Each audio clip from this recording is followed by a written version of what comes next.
Break আগে না class আগে, এই বিষয়টা নিয়ে গত কয়েকটা দিন সোশ্যাল মিডিয়াতে ব্যাপক পোস্ট দেখতে পাচ্ছি। কেউ বলতেছে ব্রেকের আগে আগে ক্লাস ধরতে হবে, আবার কেউ বলতেছে আগে ব্রেক তারপরে ক্লাস।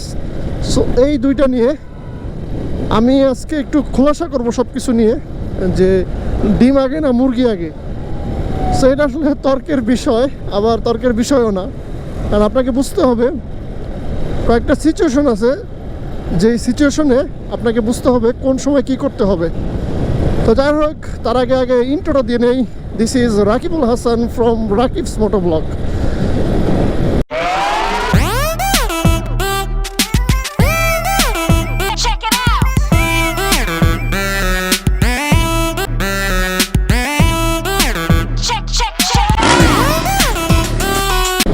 তো অনেকদিন পর বাসা থেকে বের হলাম। বাসা থেকে বের হওয়া বলতে প্রতিদিন তো বের হই অফিসে যাওয়ার জন্য, বাট আজকে একটু অন্য কাজে ঢাকার উদ্দেশ্যে যাচ্ছি। সো যে কারণে ভাবলাম আপনাদের সাথে কিছু গুরুত্বপূর্ণ কথা শেয়ার করি।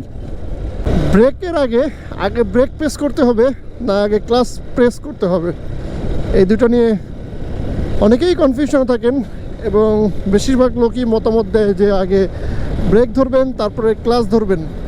কিন্তু কোন সিচুয়েশনে কি করতে হবে এটা কিন্তু খুব কম লোকেই ক্লিয়ার করতেছে। তো চলেন আজকে ক্লিয়ার করি। চারটা ধাপে আমি আপনাদেরকে বোঝাবো, চারটা সিচুয়েশন দিয়ে কখন কি করতে হয়। তো ধরেন আমি এখন বাইক চালাচ্ছি 60-এ, পার কিলোমিটার গতি আমার 60। সো হুট করে আপনার সামনে একটা লোক চলে আসলো, তো আপনি কি করবেন? ব্রেক ধরবেন না ক্লাস ধরবেন? যদি এরকম সিচুয়েশন হয় যে আপনার গাড়ি থামাইতে হবে এবং আপনার গাড়ি স্টার্ট বন্ধ করা যাবে না, সেক্ষেত্রে আপনাকে অবশ্যই ক্লাস এবং ব্রেক দুটোই প্রেস করতে হবে। অর্থাৎ প্রথম নাম্বার যে সিচুয়েশনটা, যদি আপনি মনে করেন যে আপনার সামনে একটা লোক চলে আসছে, কোনো প্রাণী চলে আসছে, বা কোনো প্রতিবন্ধকতা, বা সামনে কোনো গাড়ি থেমে আছে, আপনার বাইকটা থামানোর প্রয়োজন কিন্তু স্টার্ট বন্ধ করা যাবে না, সেক্ষেত্রে যদি বাইকের গতি কম থাকে আপনাকে অবশ্যই ক্লাস এবং ব্রেক দুটোই প্রেস করতে হবে। যদি শুধুমাত্র আপনি ব্রেক প্রেস করেন তাহলে দেখা যাবে আপনার গাড়ি স্টার্ট বন্ধ হয়ে গেছে। এই গেল সিচুয়েশন 1। এরপরে সিচুয়েশন নাম্বার 2, আপনি গাড়ি চালাচ্ছেন, গাড়ির স্পিড 60, 70 বা 80 এরকম আছে। আপনি চাচ্ছেন আপনার গাড়ির স্পিডটা একটুটা কমিয়ে আনবেন, সামান্য একটু কমিয়ে আনবেন। অর্থাৎ আপনার গাড়ি এখন 60-এ আছে, 60 থেকে আপনি 40-এ 10-15 কমিয়ে আনবেন। সেক্ষেত্রে আপনার ক্লাস প্রেস করার কোনো প্রয়োজন নাই, শুধুমাত্র ব্রেক প্রেস করে আপনি আপনার গাড়িটাকে স্লো করুন এবং আবার থ্রোটল দিয়ে গাড়িটাকে সামঞ্জস্য করুন। অর্থাৎ 40, 42, 45 এরকম টাইপের গাড়িটা আপনি রানিংয়ে রাখুন পার কিলোমিটার, ঘন্টায় পার কিলোমিটার। সো এই গেল সিচুয়েশন 2। এবার আসি সিচুয়েশন নাম্বার 3। সিচুয়েশন নাম্বার 3-এ যেটা হয়, আপনার গাড়ি অনেক স্পিডে আছে, 80, 90, 100-তে আপনি গাড়ি চালাচ্ছেন। আপনার হুট করে মনে হলো যে না, গাড়ির স্পিডটা অনেক বেশি হয়ে গেছে, আমি গাড়ির স্পিডটা একটু কমিয়ে ফেলি।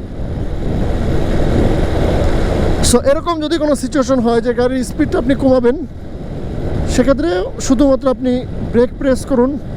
ব্রেক প্রেস করার পরে এরপর যখন বাইকের গতিটা কমে আসবে তখন আপনি আস্তে আস্তে ক্লাস প্রেস করুন, এবং আপনার যে ক্লাস প্রেস করে বাইকের গিয়ারটা কমিয়ে আনতে হবে। এই গেল সিচুয়েশন নাম্বার 3।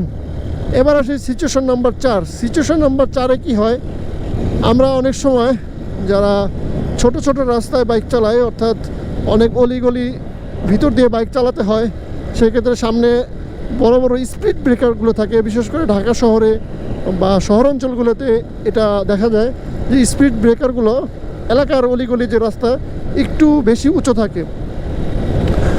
তো আমরা যেটা করি সাধারণত যখন স্পিড ব্রেকারটা পার হই গিয়ার 1 বা 2-এ রাখি, তারপরে স্পিড ব্রেকারটা পার হই।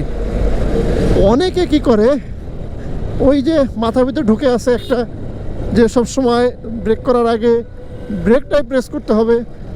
সো অনেকে কী করে শুধুমাত্র ব্রেক প্রেস করে, যখনই ব্রেক প্রেস করে তখনই কি হয় বাইকের যে স্টার্টটা বন্ধ হয়ে যায়। আর আপনি জানেন যদি বাইকের স্টার্ট বন্ধ হয়ে যায় সাথে সাথে কিন্তু আপনার বাইক যদি গিয়ারে থাকে বাইক কিন্তু 1 ইঞ্চিও নড়বে না, আর তখনই কিন্তু দুর্ঘটনা হওয়ার সম্ভাবনা থাকে। সো আপনাকে খেয়াল করতে হবে কখন কী কাজটা কখন কিভাবে করতে হবে। সো যদি এরকম সিচুয়েশন থাকে যে সামনে স্পিড ব্রেকার আছে, আপনার স্পিড ব্রেকারটা পার হতে হচ্ছে, ব্রেকের সাথে অবশ্যই আপনার ক্লাচটা প্রেস করতে হবে, আদারওয়াইজ আপনার গাড়ি বন্ধ হয়ে যেতে পারে। সো এই হচ্ছে ব্যাপার। যারা এটা নিয়ে খুব লাফালাফি হুড়োহুড়ি করতেছেন সোশ্যাল মিডিয়াতে, আমি তাদেরকে বলবো সিচুয়েশন ধরে ধরে মানুষকে বোঝান কিভাবে কোন সিচুয়েশনে কিভাবে কি করতে হবে। আদারওয়াইজ যারা নতুন বাইকার আছে তারা কিন্তু কনফিউশনে পড়ে যাবে আসলে কি করতে হবে আমাদের।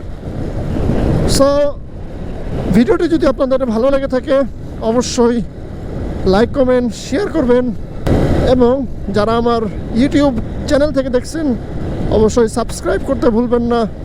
সো সকলে ভালো থাকবেন, আল্লাহ হাফেজ।